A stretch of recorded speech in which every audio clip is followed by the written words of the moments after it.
Shabbat Shalom, Shabbat Shalom.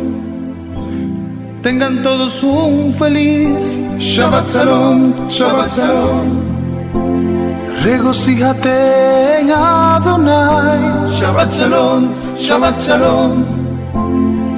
Sean todos bienvenidos al inicio de la celebración del Shabbat y al comentario del estudio semanal de la Torá. El reposo lleno de paz que proveyó Adonai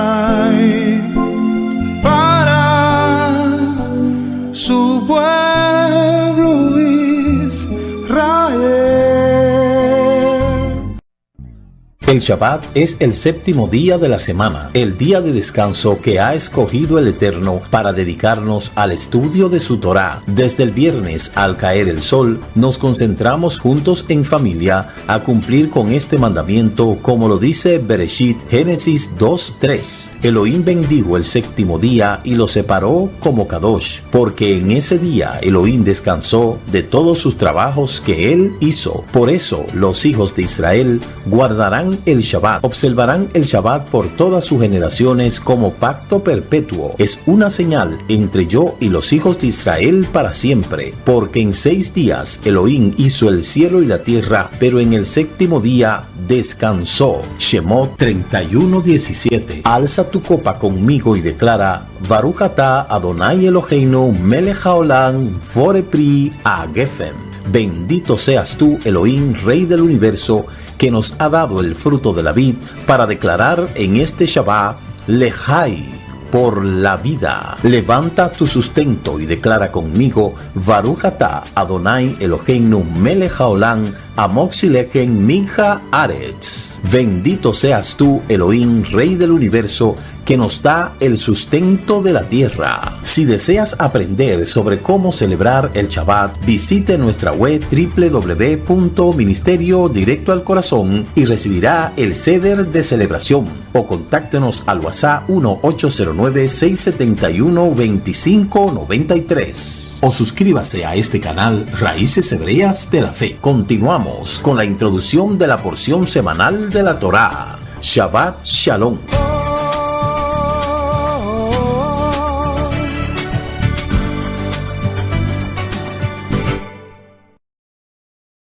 Shabbat Shalom, amado, buenas noches, que el Eterno le bendiga, que el Eterno le guarde. Le damos la más cordial bienvenida a este programa semanal, la introducción de la porción semanal de la Torá, y quien les habla, su amigo y hermano en el Mesías, el Roé Ricardo Mojica. Somos el Ministerio Mesiánico Internacional Directo al Corazón, anunciando la restauración de Israel y de todas las cosas. Les agradecemos a todos ustedes su sintonía y desde ya vaya compartiendo este programa en sus redes sociales para que otros puedan ser alcanzados. Infinitas las gracias en primer lugar a nuestro Padre Celestial, quien nos permite estar aquí en esta cita de la semana en lo que es el estudio semanal de la Torá. Toda la semana tenemos una porción de estudio y en esta semana pues ha tocado la porción número 48. Porción número 48 que se llama Shoftim. Shoftim se significa jueces, y esta parashá pues ahora aborda un tema fundamental para la convivencia de los hombres y las mujeres en sociedades. Porque si en un pueblo, si en una nación, si en un lugar no se practica la justicia como tiene que ser, entonces eso va a traer muchas complicaciones de tipo de convivencia, y entonces van a surgir una serie de problemas que esa sociedad o ese grupo lo que va es a desaparecer, como ya nosotros lo hemos visto a través de la historia. Cuando en una sociedad no se establecen las normas claras, equitativas, justas, entonces eso trae como consecuencia un riesgo de que todo el grupo desaparezca. Por eso que fue que el Eterno, pues tomando en consideración estas cosas, fue muy enfático con Israel a la hora de establecerlo como pueblo. Y le dijo, mira, cuando tú vayas a entrar a la tierra que yo te voy a dar, tú establecerás jueces. Y eso es lo que vamos a ver ahora. ¿Por qué era fundamental que el Eterno hiciera esto con Israel? Porque nosotros sabemos que en las civilizaciones que antecedieron a Israel se cometían muchos actos de injusticia.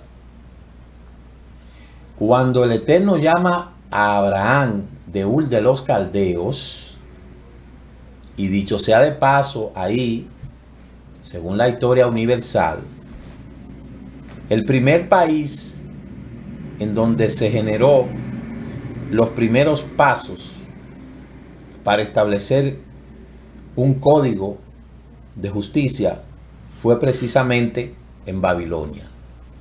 Allí se habla de la piedra que tenía las primeras instrucciones para establecer equidad entre la población.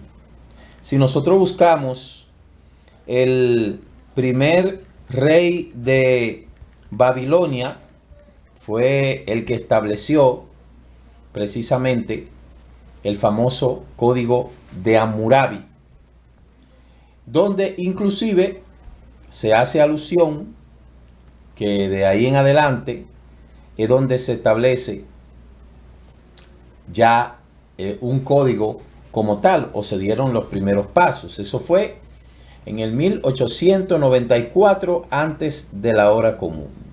El primer titular se llamó Sumu Abum y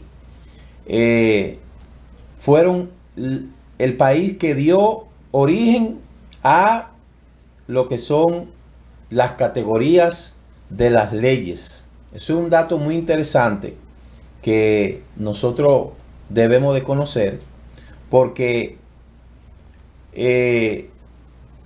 parece irónico que ahí en ese lugar en donde se estableció el primer código de justicia, código Hammurabi, realmente es un lugar donde menos justicia se practica, se puede decir. Y es interesante que nosotros podamos entender de que desde los inicios de la humanidad, el Eterno estableció equidad entre toda su creación. De hecho, cuando el Eterno saca a Adán del huerto y a Java, lo hace fundamentado en el aspecto de la justicia.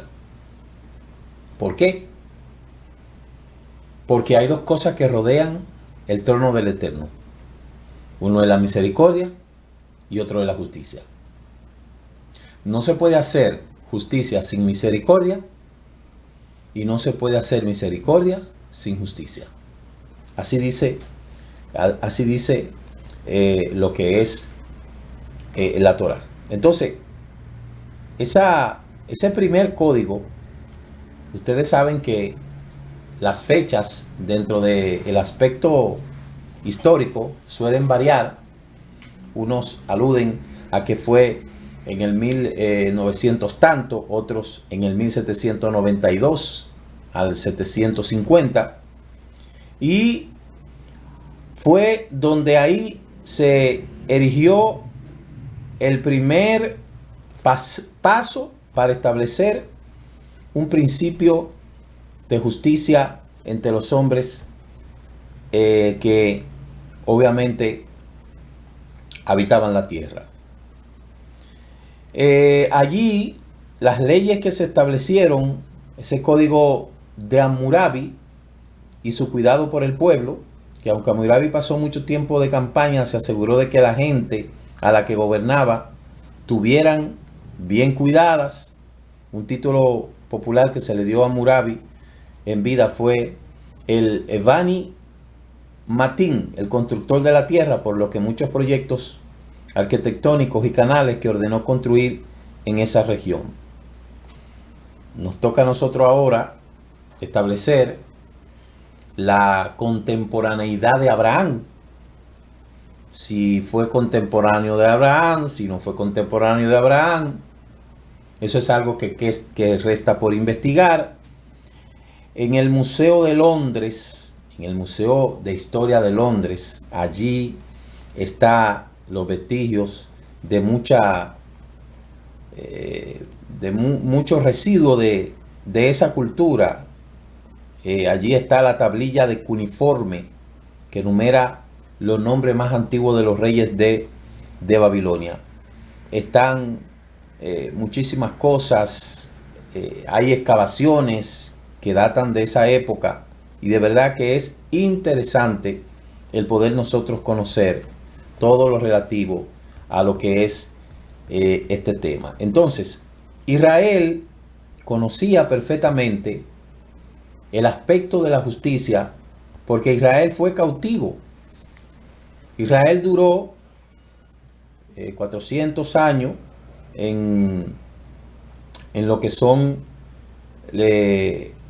tanto en Egipto, después fue cautivo en Babilonia, después fue cautivo, el rey Darío conquistó Babilonia, los medo persas, después por los griegos, etcétera, etcétera. O sea que si hay un pueblo que ha experimentado el aspecto de la justicia, ha sido Israel.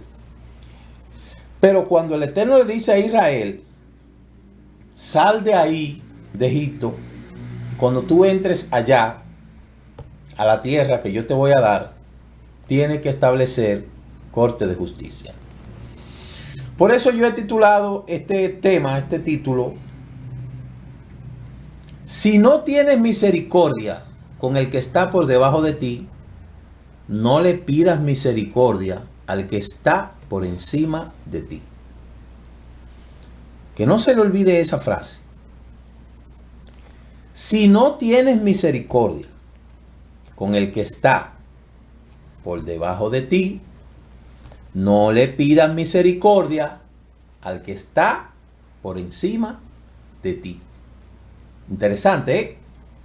La parasha se encuentra en el capítulo 16 del libro de Devarim, de Shoftim, Devarim, la parasha Shoftim, libro de Devarim, Deuteronomio, capítulo 16, hasta el 21:9. Entonces, es necesario iniciar diciendo que el Eterno fue claro, enfático, conciso, preciso, tocante a lo que le dijo a Israel. Le dijo: nombrarás jueces para ti y oficiales en todas las ciudades que el Eterno tu Elohim te da, según tus tribus, y ellos juzgarán al pueblo con justo juicio.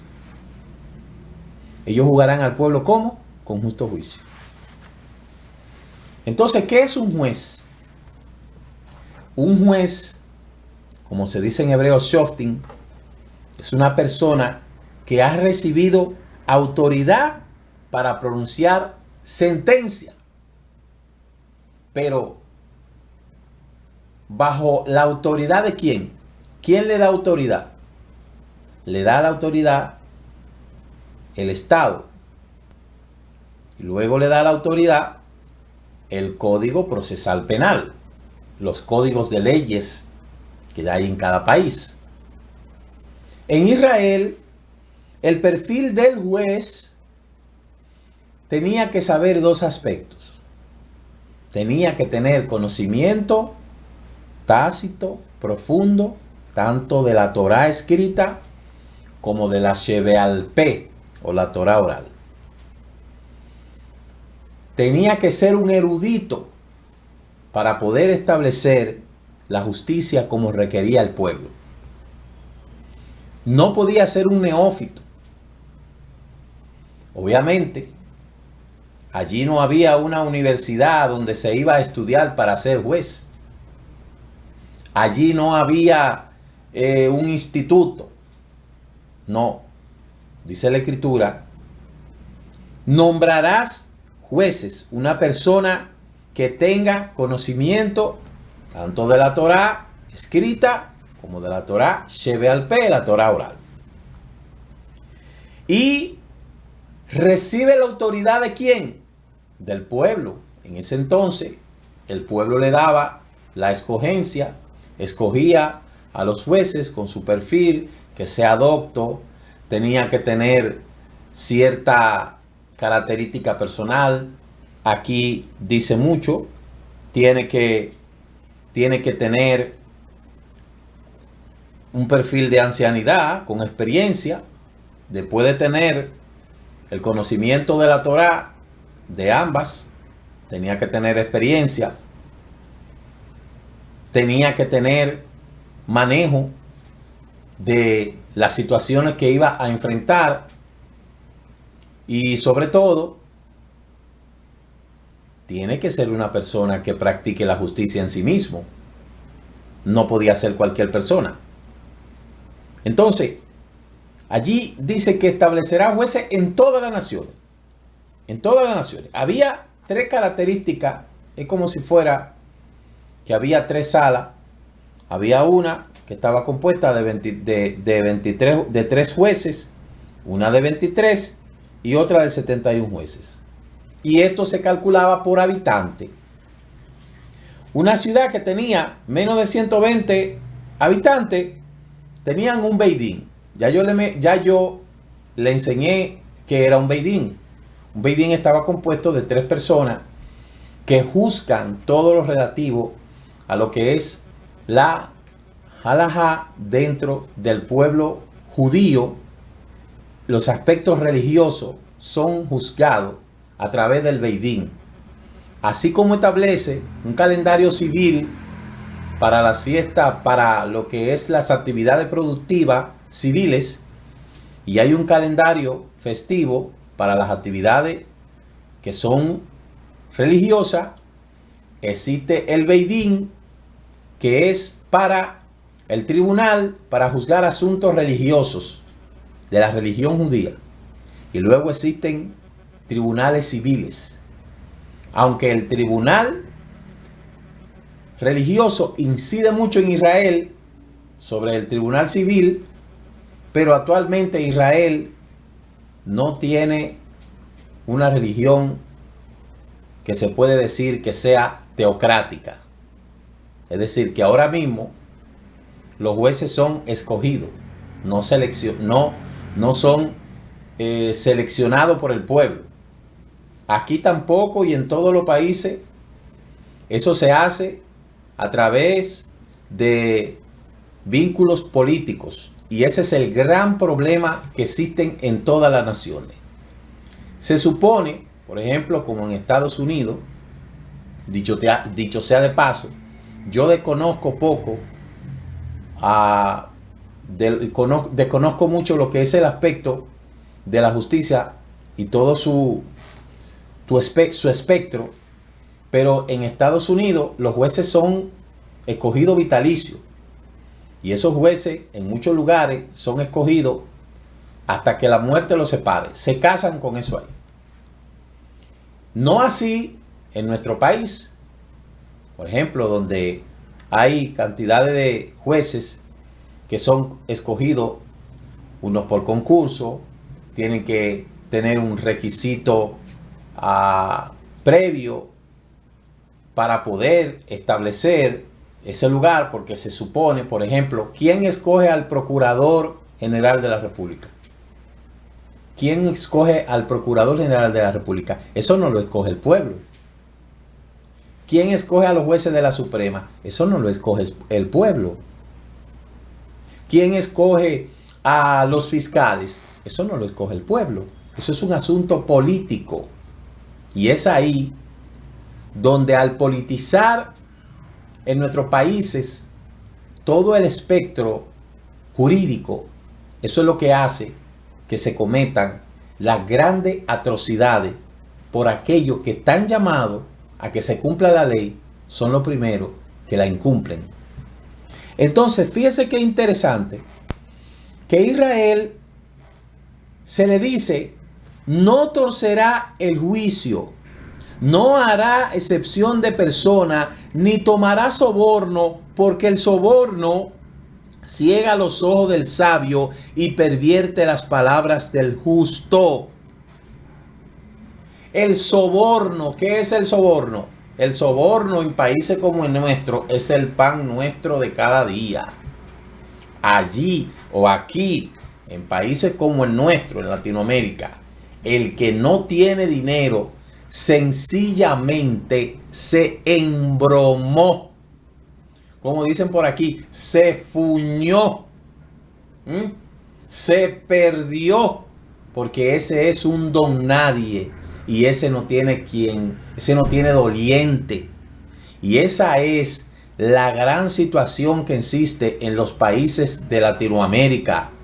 Esa es la situación que existe en la mayoría de los países del tercer mundo como este en el cual vivimos. Donde aquí no existe una justicia igualitaria. Eso no es verdad. Por más que quieran dar a demostrar que hay una justicia independiente, que hay una fiscalía independiente, todo eso es un aparataje de marca mayor. Aunque todos los países tienen un concepto claro de lo que es la justicia y la equidad, pero lamentablemente de la táctica a la práctica hay mucho espacio. Entonces, a Israel le dice, oye, cuídate del soborno, porque el soborno pervierte los ojos del sabio. Entonces, el soborno es una de las grandes falencias que tiene el sistema judicial en países como Latinoamérica. En los países del primer mundo, ya la cosa es más comprometedora, porque esos países tienen el historial de querer ser lugares donde se practica la justicia, pero de igual manera hay un espectro ahí que no deja de ser algo que no es equitativo. Olvídese de la manera que tratan a un rico, a un millonario. No es la misma manera que tratan a un pobrecito que no tiene nada. Eso no es verdad. Mientras más dinero tiene el rico, más es conveniente para la justicia. Y yo creo que a veces en los países del primer mundo absuelven a mucha gente pobre porque no tiene nada. Porque allí hay un aspecto económico también. Dicho sea de paso que en el mundo no hay nada perfecto. Pero hay lugares donde la justicia es equitativa, donde se practica de verdad la justicia y donde se trata el tema del soborno, donde un juez, un fiscal, quien sea que esté asociado al espectro de la justicia y es sorprendido en tales actos, pues obviamente paga la consecuencia. Mas no aquí, señores. Entonces la Torah está expresada la justicia del Eterno. ¿Qué es lo que la Torah expresa? La Torah expresa la justicia del Eterno, que es la base de un veredicto correcto. Una persona que no tiene temor del Eterno en su corazón no va a establecer un juicio, no va a pronunciar un veredicto de acuerdo a su conciencia, porque la mayoría de la gente cuando llega a ese estado ya no se está rigiendo por un concepto ni de conciencia ni tampoco de humanismo. Allí se está viciado por un procedimiento. Cuando nosotros estamos en la universidad, que nos hablaban de la política y todo lo que tiene que ver con el derecho. Qué bonito es el libro de Jacques Rousseau el contrato social, qué bello, y otros más. Pero del dicho al hecho hay mucho trecho. Cuando un abogado sale de la universidad, de cualquier universidad, y es un pino nuevo, como se le dicen aquí, y se mete al infierno, entonces se da cuenta que no es lo mismo lo que dijeron allá en la universidad que lo que está enfrentando ahí. Y ese es el gran problema que hay en este mundo. Mire, no se puede torcer la justicia ni para juzgar ni para legislar. La Torá tiene que ser la base para el sistema judicial de cualquier país para que se practique la justicia. Mas, sin embargo, no es aquí, no es así. ¿Usted cree que aquí en este país se practica la justicia? Seamos sinceros. No vamos a decir que no, pero ¿bajo qué instrumento se practica la justicia aquí? ¿Se practica bajo la instrumentación de la verdad? No necesariamente. Nosotros hemos visto eso. Incontables de casos a diario. Mire, a lo que menos le interesa el espectro de la justicia es la verdad. Aunque ustedes vean todo ese aparataje, que hay que saber cómo se robaron esos millones, a dónde fueron a parar, todo esto, qué pasó con esto. Mentira, mentira, es un teatro. Todo el espectro justiciero, eso es un teatro, donde está predominado por diferentes actores. Comenzando con la víctima, luego los abogados, los fiscales, sin dejar a un lado el brazo ejecutor, que es la policía, los auxiliares, la víctima o el agresor, la policía, el abogado, los fiscales, los jueces, la Suprema, y por ahí. Un abogado le puede hablar de esto más que yo. Pero inmediatamente acontece el primer hecho, que es el arresto. Desde ahí, ese es el inicio a una larga, dilatada, profunda trayectoria que no se sabe a dónde va a parar. Con el arresto, con el apresamiento, y luego sometido. Y aquí el pan nuestro de cada día es, ¿qué es lo que se hace de una vez? Allí lo que se hace de vez, medida de coerción. Aquí la primera cosa que se hace es una medida de coerción que es impuesta sobre la persona, de que para evitar situaciones de fuga, desarraigo, que se evada del caso, en fin.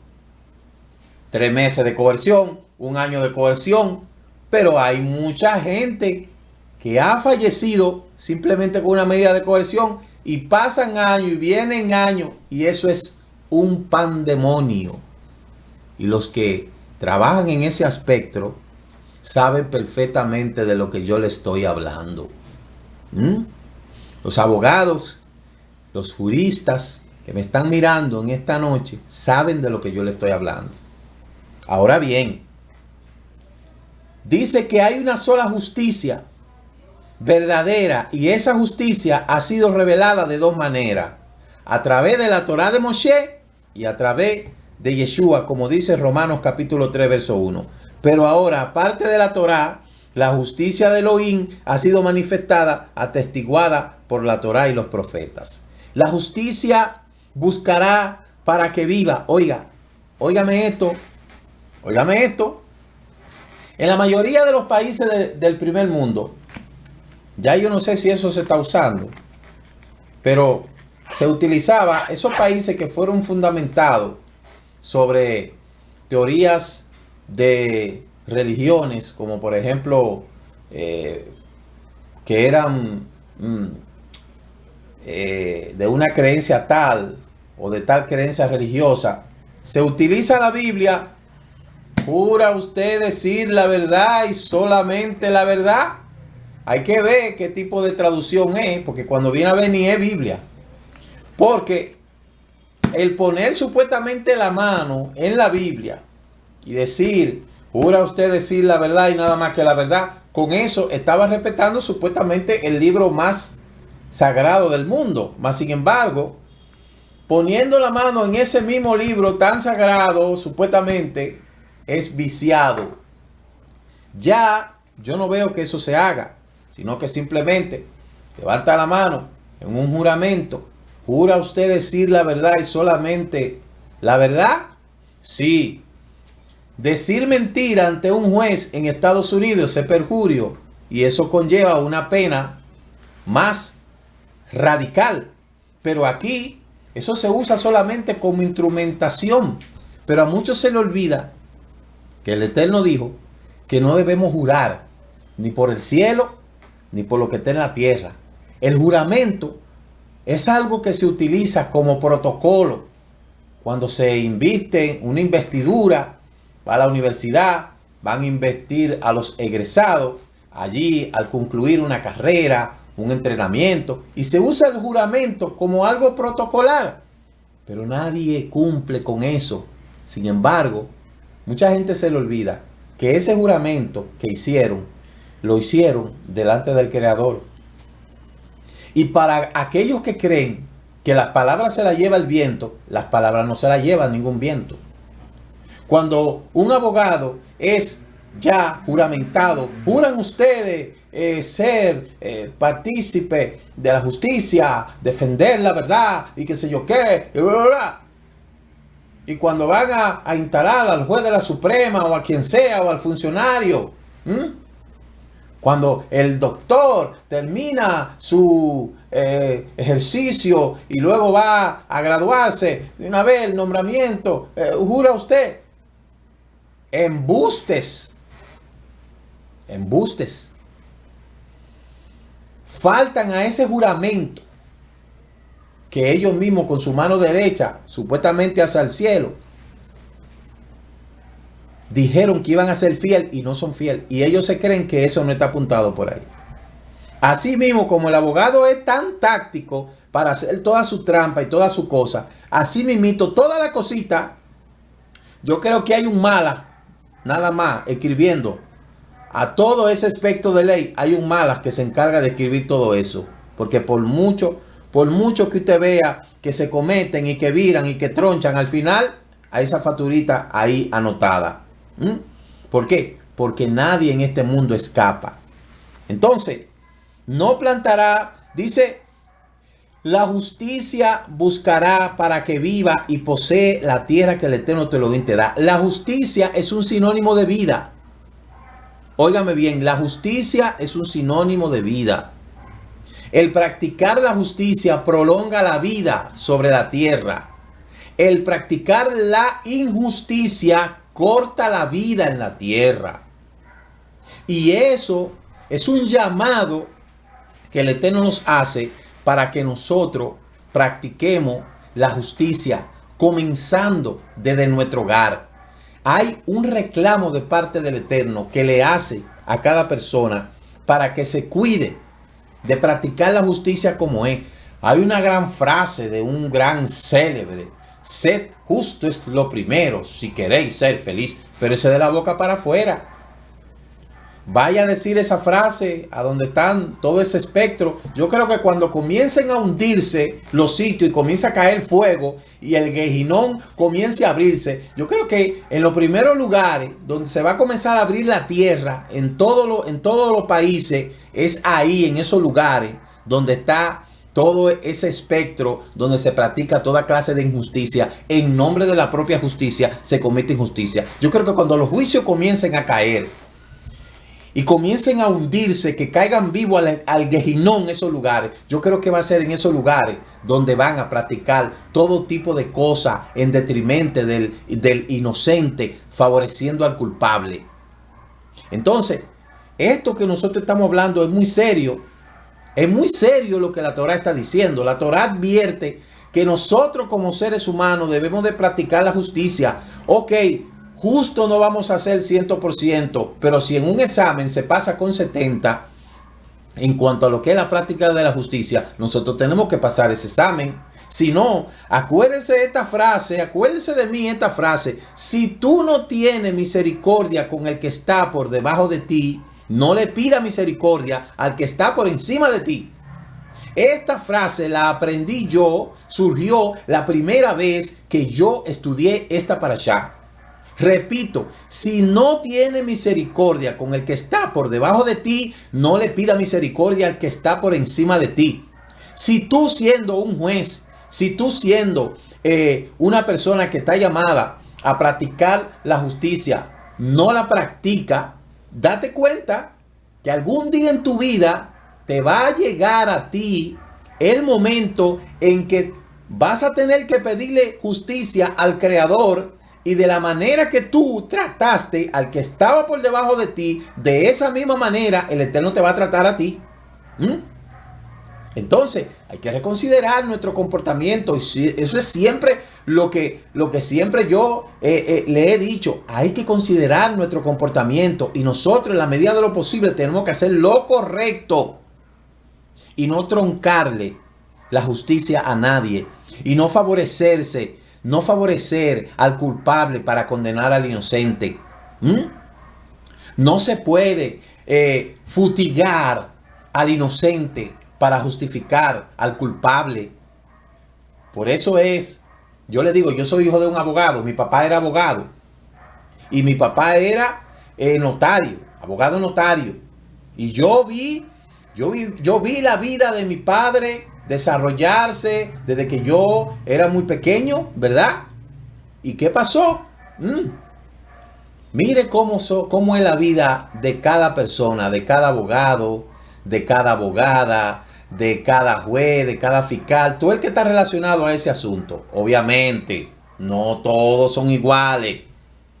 No todo el mundo forman parte del estratagema, del complot para solamente sacar beneficio. No todos son iguales. Hay gente que ha ido cambiando. Y yo le digo, ya para concluir con esa parte, a todos nuestros juristas, a todos nuestros hermanos, hermanas, nosotros tenemos abogados y abogadas.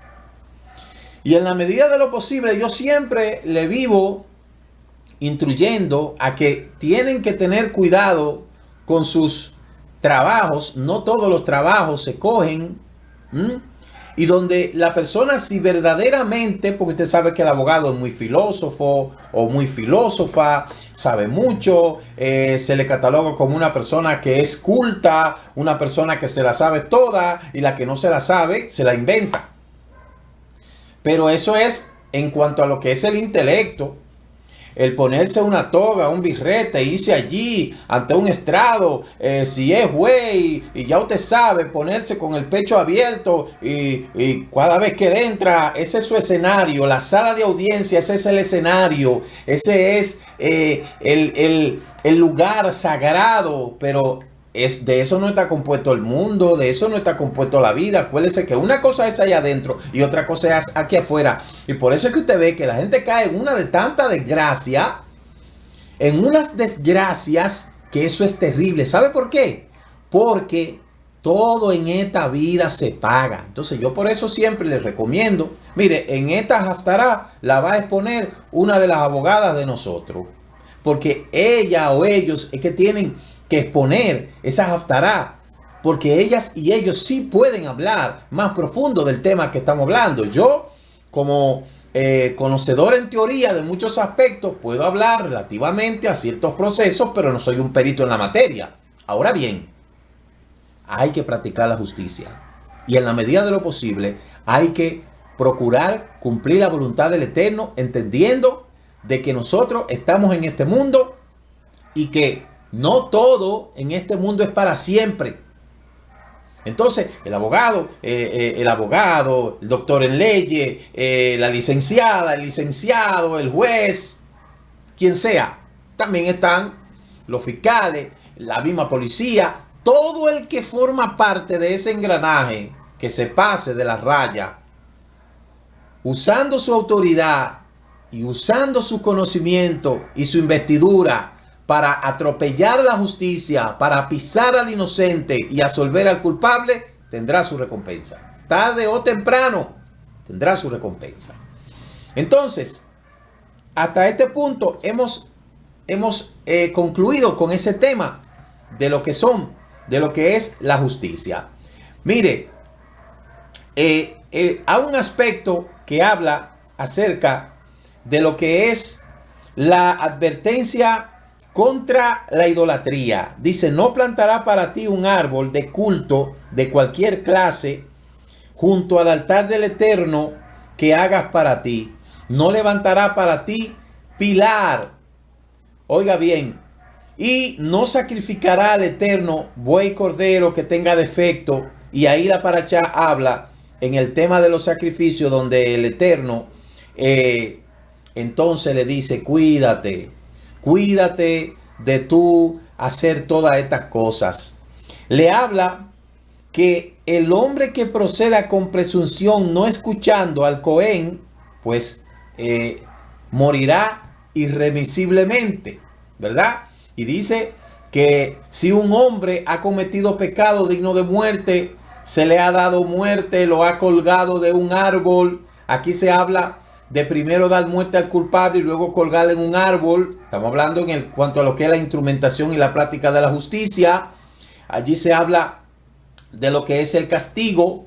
Y realmente hay otro aspecto que habla la parashá cuando dice que tendrás cuidado al momento de tú ejecutar sentencia, ejecutar justicia. Y ahí mismo, cuando te toque juzgar a tal o cual persona que fue encontrada en uno de estos actos, tendrá que hacerlo con equidad.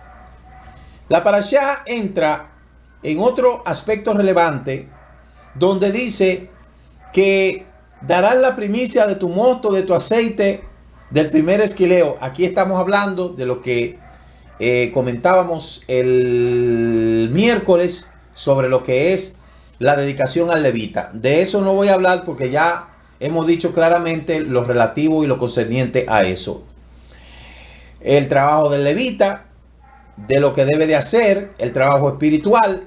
Y luego en el capítulo 18, verso 10, habla de un tema bastante interesante, y es respecto a lo que es la práctica del espiritismo, donde se advierte a la persona que no se debe de practicar nada que tenga relación con el ocultismo. No sea hallado en ti quien haga pasar su hijo o su hija por el fuego, ni quien practique adivinación, ni pronosticador, ni agorero, ni hechicero, ni encantador, ni nada de eso. Decíamos el miércoles que hay mucha gente que se dedica a practicar todo tipo de cosas.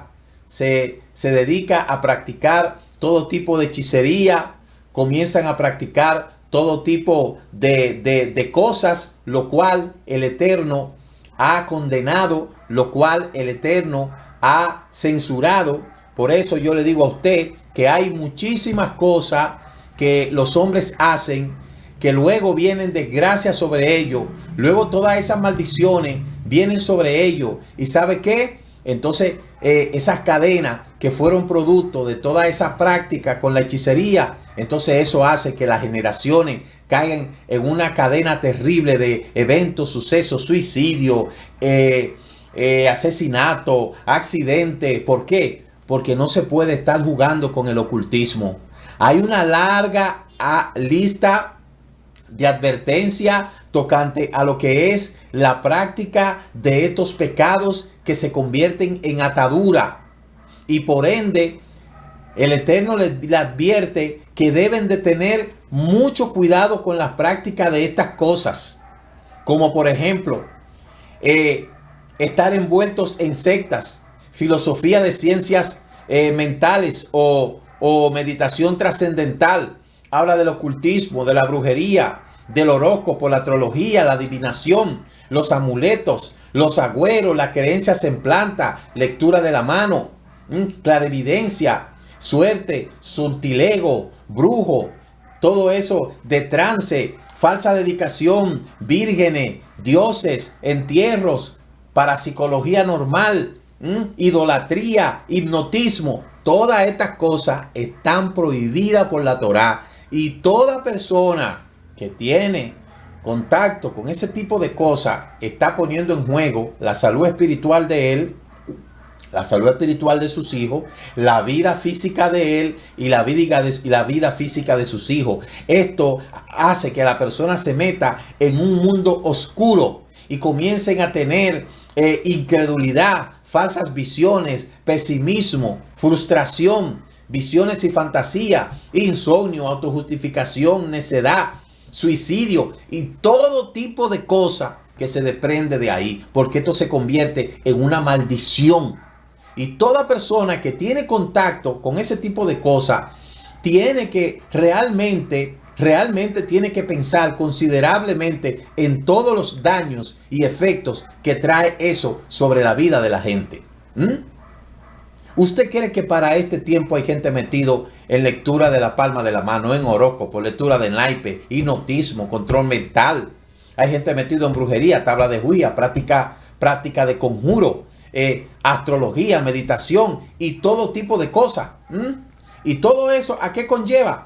Precisamente a una terrible destrucción de su alma física. Y todas esas cosas suceden. ¿Por qué? Porque el hombre sencillamente ha trillado su propio camino.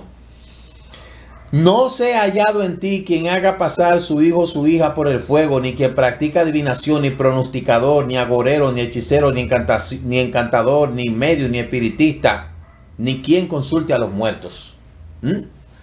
Nosotros, cuando comenzamos el ministerio, todas estas cosas, hablábamos siempre de la restauración de los nombres. Que eso es algo que la gente comete muchas veces inconscientemente. Una persona conoce a otro, encantado. Estoy encantado de conocerle. Oiga, si usted está encantado, usted está hechizado. Si usted lo encantaron, usted está hechizado. Por eso debemos de decir, es un gusto conocerle, es un placer conocerle, no encantado. La gente lo hace inconscientemente y diríamos, eso es una bobería, pero dice, no tendrá encantadores. Entonces, cualquiera que hace estas cosas abominables para el Eterno, y por causa de estas abominaciones, el Eterno Elohim expulsará a esas naciones de delante de ti. Nosotros, yo decía ayer que tenemos que tener cuidado y tener percepción y tener cuidado quien nos rodea, con quién nos rodeamos, quién está entrando a nuestra casa, quién está saliendo, con quién nos juntamos, en dónde entramos, porque cuando viene a ver, el que menos te cree, por más blanquito, limpiecito, sea morenito, como quiera, usted lo ve limpiecito, pero es un idólatra. Y a lo mejor tiene un altar grandísimo en su casa, a lo mejor tiene un altar lleno de todo tipo de demonios, y usted lo ve muy bonito, muy complaciente, y cuando viene a ver es un brujo, es un hechicero. Por eso hay que tener cuidado hasta quién uno darle la mano, porque uno no sabe en cuántas diabluras la gente está metido por ahí. Y no es que uno se va a poner muy escéptico con todas las cosas, no, pero que nosotros sabemos que detrás de esas sonrisitas muy complacientes, muchas veces se esconde algo muy oscuro. Cuando usted ve algo muy bonito, eso siempre ahí está escondiendo algo bastante feo. Además, cuando nosotros estamos cultivando esta vida espiritual y cuando nosotros estamos en obediencia al Eterno, el Eterno nos advierte, el Rúa nos advierte y nos dice los lugares donde no tenemos que ir, las personas con quien no tenemos que juntarnos, a quien no debemos de dejar entrar a nuestra casa ni dejar que nuestros hijos se junten.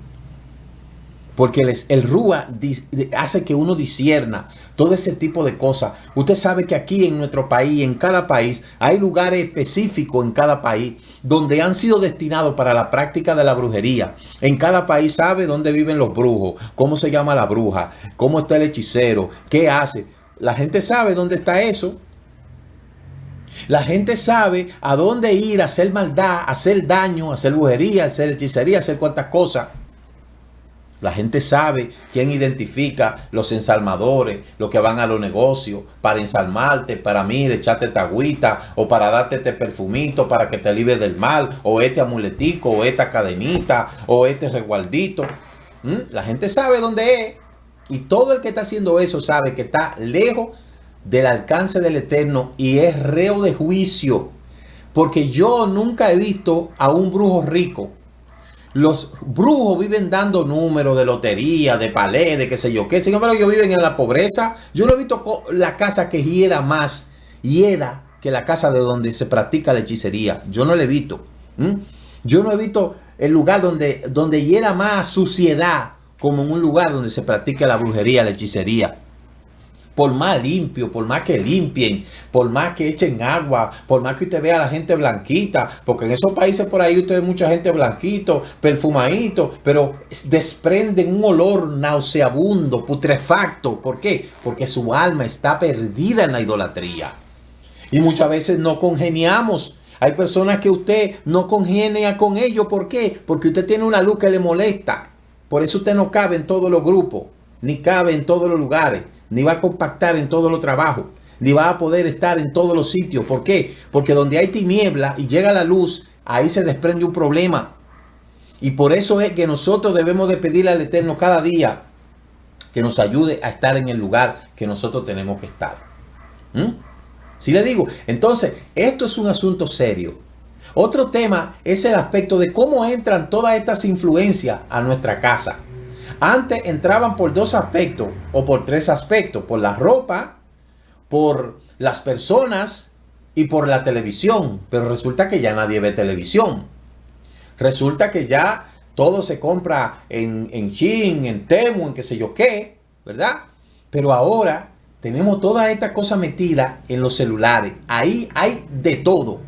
Ahí hay de todo. Eso es increíble, señores, que ahí en el Facebook usted ve brujos ofreciendo su servicio como que eso es una cosa, un trabajo normal. Entonces luego la gente quiere que las cosas le vaya bien. Que la gente le vaya bien. Que como dicen ellos, que el Eterno lo bendiga. No, el Eterno no va a bendecir a nadie que está metiéndose en ocultismo. Porque al final todo lo que consiguen a través de todo eso poco de cosas, lo pierden. Y pierden la vida y pierden todo. Y nosotros aquí en nuestro país, en cada país, usted sabe que hay historias de familias que han hecho pacto directamente con el enemigo para vender a su hijo o su hija o a quien sea. Ya yo creo que el enemigo no acepta más gente porque hay gente que son más malas que el mismo enemigo. Eso es un decir, ¿verdad? Pero es terrible todo lo que se mueve a través del ocultismo. Eso es sin pensar lo que están metidos en las religiones paganas. Lo que creen en santos, beltresas, lo que creen en duendes, lo que creen en vírgenes, lo que creen en lugares. Mira que allí está tal papá Bocó, que allí está tal sitio. Eso es una cosa terrible. El mundo entero está arropado por la idolatría. Y hay una idolatría de cuello y corbata que se mueve dentro de la élite de los grandes en muchos países avanzados, donde ahí hay gente que le sirve directamente al Satán, y hemos visto a través de la historia de cómo familias están asociadas a desapariciones de sus miembros que lo han sacrificado en ritos satánicos y que hoy lucen de una gran popularidad o de una gran fama, pero detrás de ello hay algo escondido. Busque todas las religiones y busque todas las naciones, detrás de los reyes, detrás de los grandes tetrarcas, detrás de esa monarquía, ahí hay muchísimas cosas ocultas. Busque todas las historias para que usted vea en la edad medieval, para que usted vea. ¿Por qué? Porque el mundo está predominado por las tinieblas. El mundo está predominado por el maligno. Y por eso es que el camino estrecho es demasiado angosto y el camino ancho sumamente largo, porque todo el mundo entra por ahí. Hemos tenido nosotros también evidencia de que en esas grandes multinacionales y productoras de música, de arte, ahí hay todo tipo de cosas en Hollywood, en todos esos sitios. Siempre ahí se trae el común denominador, la idolatría. El Contacto, mire esas superproducciones de Hollywood, Martes 13, Viernes 13, no sé qué, y toda esa película de terror, y toda esa cosa, y hay gente que le fascina eso. Entonces una gente que está pegado a todo ese tipo de ocultismo. Mira, a mí nunca me han gustado películas de brujo, de asesinato, de asesinos en serie, de demonios, de esto, de lo otro. A mí nunca me ha gustado esa cuestión. Porque yo digo, tú el que se pone a ver todo eso, en la noche no va a soñar con los ángeles. El que se pone a mirar ese tipo de película, de novela, de serie, ¿usted cree que va a su cerebro, usted cree que va a ser un cerebro que va a funcionar bien? Se pone a ver a Freddy Krueger, a quien las brujas, tal sitio, tal fulano. Mire, eso es vampiro, eso es una cosa terrible. Y dicho sea de paso, los libros que más se venden son los libros que están dedicados al ocultismo, a la brujería, a la hechicería y a todas esas cosas. Parece increíble, pero es así. Entonces nosotros tenemos que cuidarnos de eso, tenemos que cuidar a nuestros hijos, tenemos que cuidar nuestra casa, tenemos que cuidar todo este alrededor, porque nosotros le servimos al Eterno. Y por eso cada día tenemos que estar en pie, verificando que nada de estas cosas se metan a nuestros hogares. ¿Por qué? Porque todo aquel que tiene contacto con toda esa cosa no va a terminar bien. No va a terminar bien. Entonces el Eterno le dice claramente, profeta en medio de ti, de tus hermanos como yo te levantará el Eterno. Esto era lo que yo decía el jueves. Pero anterior le dice, yo desalojé esas naciones que tú vas a poseer, porque esas naciones escuchaban a agoreros y a adivinos. Todas esas naciones que estaban ahí en Mesopotamia, que estaban ahí en lo que hoy es el Líbano. Todas esas naciones que estaban ahí, todas esas naciones cananeas. Dice aquí el 18:14, porque esas naciones que vas a desalojar escuchan a los que practican hechicería, a los adivinos. Y le dice, pero a ti, tu Elohim, no te lo ha permitido. Y por eso le dice, profeta en medio de ti, de tus hermanos como yo, dice Moshe, te levantará el Eterno para que te hable. Para que no tenga que buscar un adivino, para que no tenga que buscar un brujo, para que no tenga que ir a consultar a los muertos, para que no tenga que ir a sonar taza, ni baraja, ni esqueleto, ni hueso, ni nada de eso. Te voy a dar el profeta y yo hablaré por medio del profeta. Pero le dice, después el Eterno, un profeta como tú, le dice a Moshe, Moshe le dice al pueblo, profeta como yo, el Eterno levantará para que el Eterno te hable. Y luego el Eterno le dice a Moshe, profeta como tú, yo levantaré en el pueblo. Y todo aquel que no escucha a ese profeta será desarraigado. Y ahí es donde decíamos que ese profeta se llama Yeshua. Por eso aquellos que creen que Yeshua y Elohim son lo mismo, definitivamente están en un error garrafal. Porque mírate, el mismo Eterno dice, profeta como tú, levantaré de entre sus hermanos y pondré mis palabras en su boca y él hablará todo lo que yo le mande y sucederá que cualquiera que no oiga las palabras de él, que habla en mi nombre, yo le pediré cuenta. ¿Quién está hablando? El Eterno a Moshe. ¿Y quién fue ese profeta? Yeshua. No ha existido otro profeta con esa autoridad porque todos los profetas murieron desde Shemuel. El gran profeta Shemuel fue un hombre que fue juez, sacerdote o coanín y fue profeta. Juez, profeta y coanín. 3 calidades. Fue un hombre piadoso. Sadik se dice en hebreo. Practicaba la justicia, pero sus hijos no. Y cuando ya estaba viejito, el pueblo dijo, nosotros necesitamos rey. Y cuando ya agobiado por el pueblo, el Eterno le dijo, oye, vete allá a Shaul y úngelo como rey.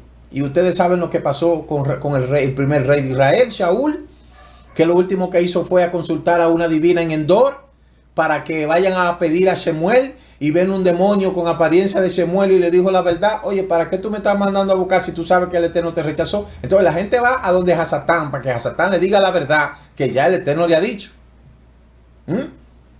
Así es la gente. La gente se preocupa por conocer el futuro. Ay, mira, ¿qué me va a reparar el futuro? ¿Qué va a pasar conmigo? ¿Qué va a suceder? Óigame, la Torá te lo dice. Y el Eterno te lo ha dicho también. Pero tú quieres seguir buscando al brujo. Sigue donde el brujo. ¿Quieres seguir leyendo las cartas, tirando los huesos o no sé qué? Problema tuyo. Pero la Torá lo dice claro. El Eterno es el conocedor del futuro. Y Él tiene el control de todo sobre la tierra. No hay nadie que tenga el control como lo tiene Yud, Hei, Bajei de todo. Entonces, esto es interesante que nosotros podamos entenderlo. Moshe volvió a Israel después de mucho tiempo, le habló estas cosas y le habló acerca de la responsabilidad de Israel mantenerse en el pacto. Y le dice, el profeta que hable con presunción en mi nombre, una palabra que yo no le he mandado hablar, o que hable en nombre de otros dioses, ese profeta morirá. Por eso yo le digo a usted que cuando usted escuche, porque hoy es este tiempo donde más profetas hay, y profetiza, que no sabe ni siquiera el concepto de profeta, no le tenga miedo a todos esos mentirosos, fascinerosos, simuladores que andan por ahí con presunción de profeta, que las consecuencias van a caer sobre las propias palabras, porque a la palabra no se le lleva ningún viento. Tú que dices en tu corazón, ¿cómo conoceremos la palabra del Eterno que nos ha hablado cuando el profeta habla en nombre del Eterno? Si la cosa que acontece no se cumple, ese es un falso profeta. Y usted que está en las redes, que nos ve a todos, que me ve a mí, que ve a aquel, que ve a aquel, sabe cuáles son los falsos profetas que están ahí ahora con Talik y Paz. Usted sabe quiénes son. Usted sabe cuáles son esos falsos profetas que están por ahí diciendo cosas y nunca se han cumplido nada. Nunca de lo que han dicho se ha cumplido. Hay profetas falsos por ahí que han profetizado la venida del Mashiach yo no sé ni cuántas veces. Y sigue la gente tras el profeta. ¿Y por qué? Porque eso es lo que le gusta al pueblo. Dice, si dice en tu corazón, ¿cómo conoceremos la palabra del Eterno? ¿Usted sabe por qué el Eterno no habla a través de profetas ya en este tiempo? Porque para eso Él dejó su Torá. Pero como al pueblo no le gusta estudiar la Torá, lo que le gusta es que le anden diciendo cosas al oído, o que le anden profetizando, pero cosas buenas nada más. Por eso usted ve la gente como loco, siguiendo a todo el mundo, siguiendo hasta las colmenas. Hay gente que son tan fanáticos que siguen hasta las colmenas. Entonces, señores, hay que madurar. Identifique a un falso profeta. ¿Cómo? Mire, estamos todos en las redes aquí. Todos estamos en las redes. Todos estamos en las redes. Busque a eso. Usted sabe cuáles son esos que han estado diciendo tal cosa y no pasa nada. Parecen un disco rayado. ¿Por qué? Porque el Eterno no necesita que nosotros le estemos diciendo al pueblo lo que el pueblo ya conoce. Nosotros estamos recordándole al pueblo las palabras que están escritas en la Torá. Pero aquí nadie tiene que andar profetizando. Aquí no necesitamos más profecía de las que están escritas ahí. Porque la gente no se basta con esto. Quiere seguir escuchando una palabra extra. Y por eso es que la gente son engañados. Y siguen siendo engañados. Porque a la gente le gusta ese show. Si el Eterno Elohim ensancha tu territorio, entonces añadirá 3 ciudades además de esta. Ahí está hablando del cuidado de lo que es el Naví. Fíjese una cosa. Lamentablemente no podemos continuar porque ya se nos acabó el tiempo, pero mire, hay un tema que se me quedó acerca de no mover los linderos de tu prójimo. Usted sabe las tantas veces que hay en propiedades donde hay gente que se apropia de terrenos que no son de ellos, moviendo los linderos. Dice aquí, no moverá los linderos de tu prójimo. Y el mover los linderos indica no inmiscuirse en cosas que no le corresponden a usted, no robar, no hacer usura, no mentir, no engañar a su prójimo. Eso se llama no mover los linderos. Se traduce como no moverle el lindero que te corresponde. Si la palizada está ahí, no la mueva más para allá. No la mueva más para allá, porque eso se llama robar. No estafe, no engañe, no robe, no mienta para sacar provecho, porque de todo eso no serás absuelto. Los jueces investigarán minuciosamente y si el testigo es un testigo falso que ha acusado falsamente, entonces harán en él lo que intentaba hacer a su hermano. Mas eso no se hace en este tiempo. En fin, señores, hay una gran responsabilidad de parte de nosotros. Y la responsabilidad es que nosotros tenemos que practicar la justicia.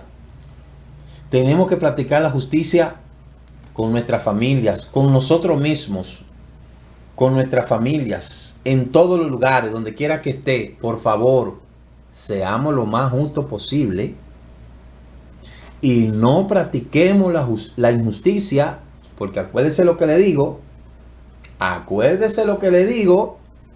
si no tiene misericordia con el que está por debajo de ti, no le pida misericordia después al que está por encima de ti.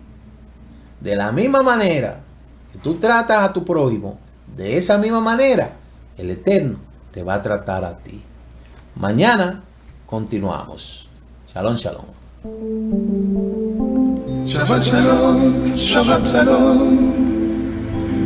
Tengan todos un feliz. Muchas gracias por habernos acompañado en este inicio de la celebración del Shabbat y el comentario del estudio semanal de la Torá. Les esperamos mañana a las 10 a.m. en el servicio virtual de las naciones. Recuerde suscribirse a este canal Raíces Hebreas de la Fe y comparta con otros esta bendición. Shabbat Shalom. Dicen nuestros sabios, es más lo que ha hecho el Shabbat por Israel que lo que Israel ha hecho por el Shabbat. El Shabbat nos ha preservado como un pueblo. Es un día que dedicamos a Adonai y aprendemos de su Torah.